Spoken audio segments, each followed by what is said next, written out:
The roads were closed, and I drove them anyway, because a woman who wasn't my mother had called me at midnight, and there was no version of staying home. I expected to find her shaken but fine, the way older people are when they call and then insist it was nothing. Instead, I found her at the kitchen table with 2 cups of tea already poured, like she'd known I would come. And when I sat down, she reached across and took my cold hand in both of hers and whispered the thing that undid 8 months of careful forgetting. "She never stopped loving you," she said. "I just thought somebody should finally tell you the truth." And the snow kept falling outside like it had all the time in the world. My name is Owen Marsh. I'm 35. I build furniture, actual furniture, by hand, in a workshop that smells like cedar and varnish and the particular cold of a space heated by one inadequate stove. It's good work and it's quiet work, which suits me, because I'm not a man who's ever been comfortable with noise, including the kind you make when your heart breaks and you decide the dignified thing is to not mention it to anyone. The woman who called me was Margaret Ellison. She was 68, and for 2 years she had been the closest thing I'd had to family, because I'd been dating her daughter. Margaret was small and sharp-eyed and ran her kitchen like a command center.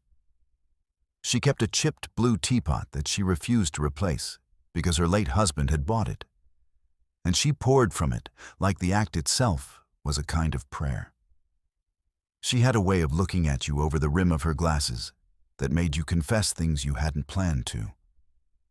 She'd liked me from the first dinner, when I'd fixed the wobble in her dining chair without being asked. And she'd told her daughter, loud enough for me to hear, "Keep that one. He's useful and he's kind," which is rare in that order. Her daughter was Claire.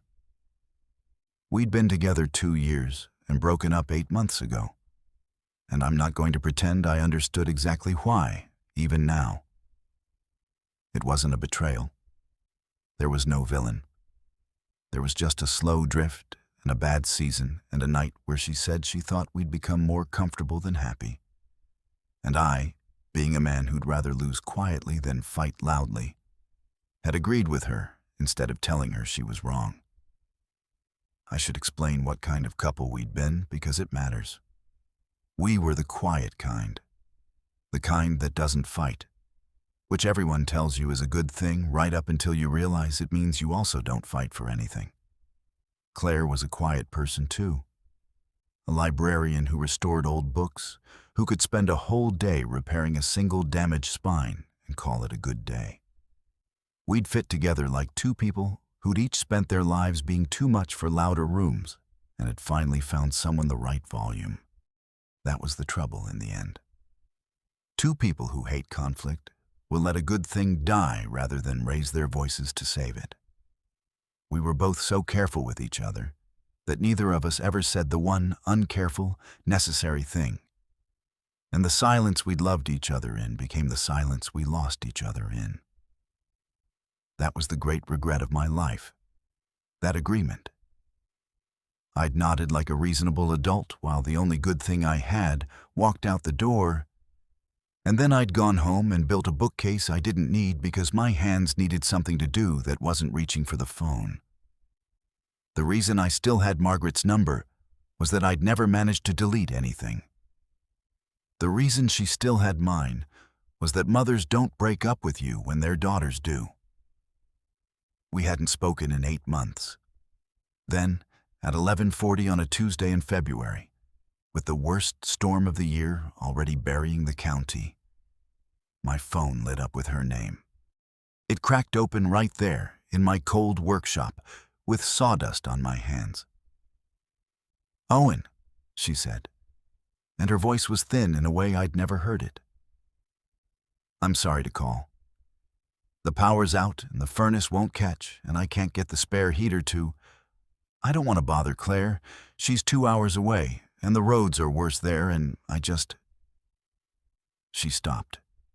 I heard her breathe. I didn't have anyone else I trusted to ask. The radio had been saying, "Do not travel for an hour." The plows had given up. I looked out the workshop window at a world erased to white, and there was no decision to make, because it had already been made the moment she said my name. "Don't touch the heater," I said. "Put on every blanket you own. I'm coming." "Owen, the roads. I know the roads. 40 minutes. Stay by the phone." I want to tell you the drive was harrowing, and it was. But that isn't the part I remember. The wipers losing the fight. The road markings gone, just 2 faint ruts where some braver fool had gone before me. The heater roaring and still losing to the cold seeping up through the floor.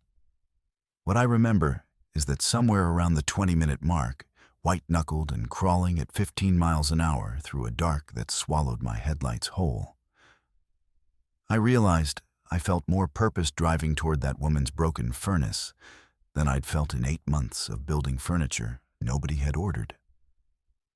I thought about Claire the whole way, which I'd trained myself not to do.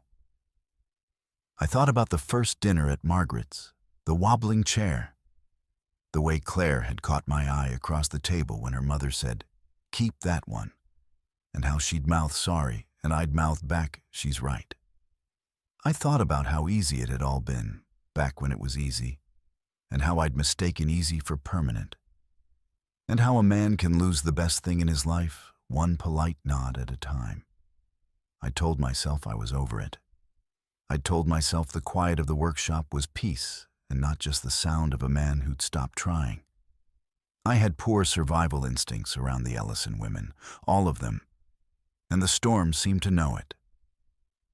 That is the lie I'd been living in for 8 months. That agreeing to lose her was the same as being at peace with losing her. It was not. I'd just gotten very good at building things to fill the space where a person used to be. Her street was unplowed. I left the truck at the corner and walked the last 100 yards through snow to my knees. And when she opened the door, she was wrapped in 3 blankets and her late husband's old coat. And the relief on her face was a thing I felt in my chest. I got the furnace going in 20 minutes, a tripped switch and a frozen line, nothing she couldn't have managed in summer. And then I should have gone. The roads weren't getting better. The sensible thing was to leave. She'd already poured the tea. 2 cups, from the chipped blue pot, steam rising off both. She set one in front of the chair I used to sit in, and lowered herself into hers and looked at me over the rim of her glasses. And I understood that the furnace had never really been the reason she called. Or it had. But it wasn't the only one. The kitchen smelled like the tea and the wood smoke from the stove finally catching, and outside the wind threw snow against the window in long, soft handfuls. "Sit down, Owen," she said. "You drove through a blizzard. You can spare an old woman 10 minutes. I sat. I wrapped both hands around the cup because they were still half frozen, and for a moment neither of us said anything, and the silence wasn't empty. It had weight. She turned her own cup a slow quarter turn on the table without drinking from it, the way you do when you're deciding whether to say a thing you've carried a long way. "I shouldn't have called you," she said finally. "Claire would tell me I had no right. 8 months, and I call you in the middle of the night like nothing happened." She looked up. "But I've been wanting to say something to you for 8 months, and I'm 68. And tonight the roads closed and you came anyway, and I thought, well, if not now, when?" I went still, not dramatically, just still. My chest forgot it had a job to do. "You don't have to," I said. "Whatever it is. We can drink the tea and I'll head back before the wind picks up and we never have to. You don't owe me anything, Margaret. You don't have to open all that up again." She didn't put it down. She reached across the table instead and took my cold hand in both of her warm ones, and her grip tightened once, and her voice dropped to almost nothing. "She never stopped loving you," she whispered. I just thought somebody should finally tell you the truth, because the two of you are both too proud and too polite and too frightened to ever say it yourselves. And I'm too old to watch it go to waste. That landed. She told me she was happier without me, I said. But it came out without conviction, because I'd never quite believed it either. She told you she was calmer without you. There's a difference, and she knows it now, and it's eating her alive. Margaret's eyes were bright. She came home at Christmas, and she sat in that exact chair, and she cried, "Owen," and do you know what she said? She said the worst part was that you agreed, that you didn't fight. She'd convinced herself you'd be relieved, and then you nodded like she was right. And she spent 8 months wondering whether she handed away the one person who actually saw her because neither of you was brave enough to say, "Don't go." She squeezed my hand. She changed your name in her phone. Did you know that? After you left. She couldn't stand seeing it written out, so she changed it to one word. I saw it once. It just says home. I didn't say anything. I couldn't. There's more, and then I'll stop, Margaret said. Because I can see I'm doing damage, and I've decided it's the good kind. She still has the little table you made her, the one with a drawer that sticks. She moved twice since the breakup, and she took it both times. And the second place didn't even have room for it. And she kept it anyway, in the hallway, where she has to turn sideways to get past it every single day. A woman doesn't haul a sticking drawer table through 2 moves to forget a man. She hauls it because getting rid of it would mean admitting it was over, and she can't, because it isn't. Margaret sat back. She thinks you let her go because you didn't care enough to hold on. I have spent 8 months knowing that's not true and not being able to prove it. And then tonight, you drove through a closed road for a furnace. And I thought, there's my proof. I just had to wait for the weather. The room did something quiet. No, I did. I changed in it. I built a bookcase the night she left, I heard myself say. I didn't need a bookcase. I needed to not call her, and the only way I could keep my hands off the phone was to make them hold a chisel instead. I've built 4 more since. My whole apartment is full of furniture I made so I wouldn't have to feel the thing I was feeling. I looked at our hands on the table. I agreed because I thought I was being kind. I thought letting her go without a fight was the generous thing. I've never been so wrong about anything in my life. And I knew it before her taillights were out of the driveway. And I let her drive away anyway because I'm a coward who'd rather lose quietly than risk being told no out loud. Margaret was quiet for a second. Then the smallest real smile broke through the worry on her face. "Well," she said, "that's the most words I've ever heard you say at once. Claire always said you saved them up." She let go of my hand and sat back, and something settled in her. Some long-held thing finally set down. "I'm not going to tell you what to do. I'm 68, not a fool. But I'll tell you she's snowed in tonight, same as everyone, in that apartment 2 hours north. And I'll tell you she keeps her grandmother's quilt on the bed because it's the only thing that makes the place feel like anything. And I'll tell you that if a man drove through a blizzard for the mother, the daughter might want to know that man still exists." She tapped the table once. "That's all. That's the whole speech. I've been writing it for 8 months, and it turned out shorter than I thought." I drove home through snow that was finally easing, and I did not build anything. I sat in my cold workshop with my phone in my hand for a long time, looking at her name, which I'd never changed, which still just said, Claire. And then, because Margaret was right, that I was too proud and too polite and too frightened, and because I was done being all 3, I typed the thing I should have said 8 months ago and never had. I should have fought. I'm sorry I didn't. I'm not asking for anything. I just couldn't let another day go by with you thinking I was relieved. I have never been relieved. Not for one single day. The 3 dots appeared almost immediately. Then they stopped. Then they appeared again. She was awake. Of course she was awake. The whole world was snowed in and sleepless. The reply, when it came, was 4 words. My mom called you? I typed back. She did. Furnace. I'm fine, she's fine. A pause. Then, that's not why you texted. No, I wrote. It's not. The dots appeared and vanished 3 times. I pictured her in that apartment 2 hours north, snowed in, her grandmother's quilt around her shoulders, deciding whether to be brave or whether to do what we'd always done and let the careful silence win. I decided not to let it win. Not this time. Not even over text. I'm not going to be careful about this, I wrote, faster than I could talk myself out of it. I've been careful for 8 months, and it cost me everything that mattered. I should have told you that you were wrong that night. We weren't comfortable. We were the best thing either of us ever had, and I let you believe I didn't think so because I was too much of a coward to say, don't go. So I'm saying it now, 8 months late, into a phone, in a blizzard. Don't go. You already went, but don't stay gone. The dots went a long time that time.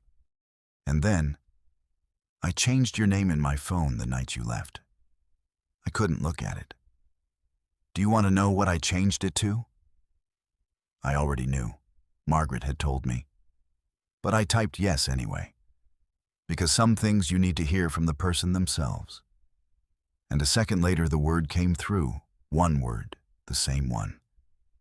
And I sat in a freezing workshop at 2 a.m. and felt 8 months of careful forgetting come apart all at once. Then before I could answer, a second message. I almost drove to you 100 times. I'd get to the car. Then I'd remember you agreed, and I'd convince myself you were fine, and I'd go back inside.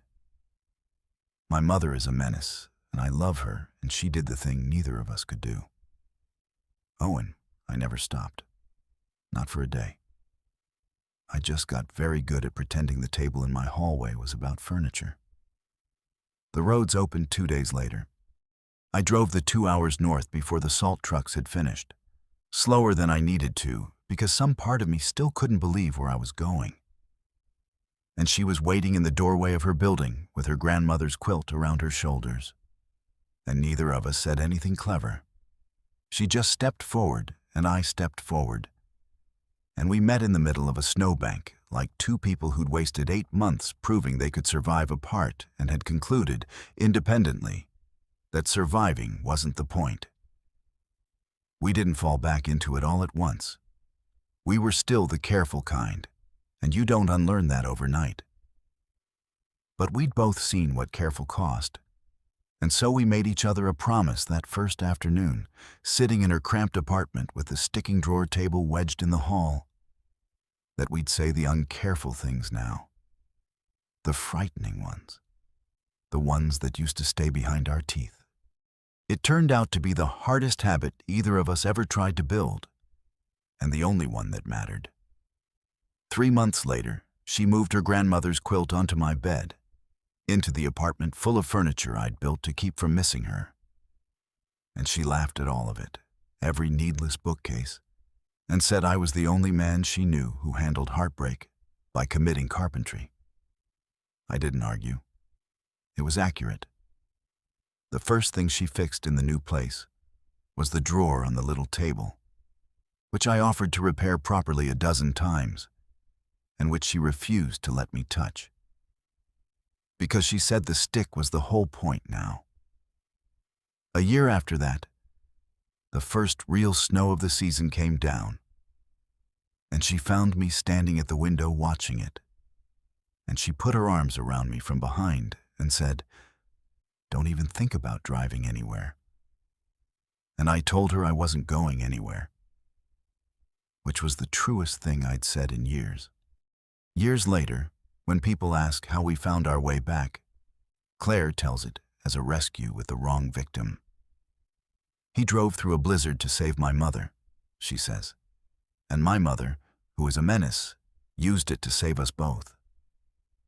And then she always adds the part that matters, quietly, because the biggest things in our story were always said quietly.